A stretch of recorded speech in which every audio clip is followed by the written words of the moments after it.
Hello hi అండి, welcome back to my channel. నేను మీ రూపాని. Road side మనకి దొరుకుతాయి కదా, సేమ్ అదే టైపు నేనైతే మినప పునుకులు వేస్తున్నాను. దీనికోసం నేను ఒక కప్ అటుకులు 10 నిమిషాల ముందు నానబెట్టేసానండి. దాన్ని గ్రైండ్ చేసుకున్నాను మెత్తగా.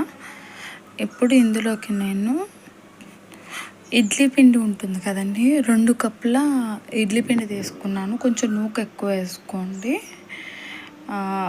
1:1.5 వేసుకోండి, నూక ఎక్కువ అవుతుంది. ఇందులో ఈ కప్పు మైదా అయితే నేను వేస్తాను, ఎందుకంటే ఇదే కప్పుతో తీసుకున్నాను. నేను 1 కప్పు అటుకులు, 2 కప్పులు ఇడ్లీ పిండి తీసుకున్నాను. ఇది ఇప్పుడు ఇందులో వేసేసి నేను కలిపేసుకుంటున్నాను. ఇది ఇలా కలిపేసుకుని ఇందులో నేను ఇప్పుడు మైదా అన్నది యాడ్ చేసేస్తానండి. ఈ మైదా అన్నది వేసేసుకుని దీన్ని బాగా కలిపేసుకోవాలి. ఇది మార్నింగ్ కలిపేసుకుని సాయంత్రం వేసుకోకలేదు, ఒక 10 నిమిషాల ముందు కలుపుకుంటే చాలు. దీన్ని కలిపేసుకున్నాను కదా, ఇందులో 1 కప్పు ఉల్లిపాయ ముక్కలు సన్నగా తరిగినవి, అలాగే ఇందులో పచ్చిమిర్చి, జీలకర్ర వేసుకుంటున్నాను. ఇందులో అయితే ఇప్పుడు నేను ఉప్పు యాడ్ చేస్తున్నానండి. మీరు వేసుకునే ముందు సోడా పౌడర్ అయితే యాడ్ చేసుకోవచ్చండి. అప్పుడు దీన్ని నేను బాగా కలిపేస్తున్నాను. దీన్ని ఇలా కలిపేసుకొని మూత పెట్టేసుకుందామండి ఒక 10 నిమిషాలు. ఈ లోపల చట్నీ కోసం నేను ఒక 2 స్పూన్లు పల్లీలు, ఇవి ఆయిల్ అనేది వేయకుండా డ్రైగానే దీన్ని ఫ్రై చేస్తున్నానండి. ఇది ఇలా ఫ్రై అయిపోతుండగా దీన్ని మనం కొంచెం చూసుకోవడమే, మనకి పొట్టు ఊడుతోంది అన్నప్పుడు తీసేసుకోవడమేనండి. ఇదేంటంటే చట్నీ దీనికి చాలా బాగుంటుంది, అల్లం చట్నీ బాగుంటుంది అండ్ ఇది కూడా బాగుంటుంది మనకి. దీన్ని ఇలా అనుకున్నప్పుడు చూదురు కానీ మీరు. ఇందులో నేనైతే కొంచెం ఇలా అన్నీ చూపిస్తున్నాను కదా, ఇంకో వచ్చేస్తుంది కదండి. ఇంకా నేను వీటిని అయితే నేను తీసేసుకుని మనం చల్లారి పెట్టేసుకోవచ్చు.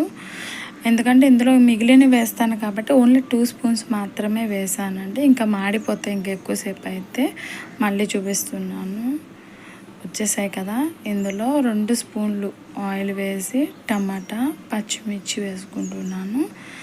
ఒక 5 పచ్చిమిర్చి వేసుకున్నాను. అలాగే ఇందులో కొంచెం షాజీరా, అలాగే 1 కప్పు గుల్ల శనగపప్పు వేసానండి, పుట్నాల పప్పు.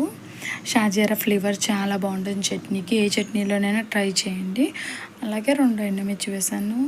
మనం గుల్ల శనగపప్పు, కొబ్బరి, పల్లి చట్నీలో లైట్గా షాజీరా వేస్తే ఇంకా బాగుంటుంది. అలాగే తగినంత సాల్ట్ వేస్తున్న చట్నీకి తగ్గట్టు. ఇప్పుడు వీటిని ఒకసారి మిక్సీ పట్టేసుకుంటాను. ఇలా బరకగా పట్టేసుకున్నాను కదా, దీనిలో ఇప్పుడు నేను టమాటా, పచ్చిమిర్చి, ఎండుమిర్చి అయితే మిక్సీ వేసేసి పేస్ట్ చేసేసాను. దీంట్లోకి మనం ఇంకా పోపు అన్నది యాడ్ చేసేసుకోవడమే. మినప్పప్పు, ఆవాలు, జీలకర్ర, ఎండుమిర్చి, కరివేపాకు ఆల్రెడీ ఇది అయిపోయింది కాబట్టి లైట్గా సోడా పౌడర్ వేసేసుకొని కలిపేసుకుంటున్నాను. ఇప్పుడైతే ఇందులో నేను పునుకులు అయితే వేసేసుకుంటున్నానండి.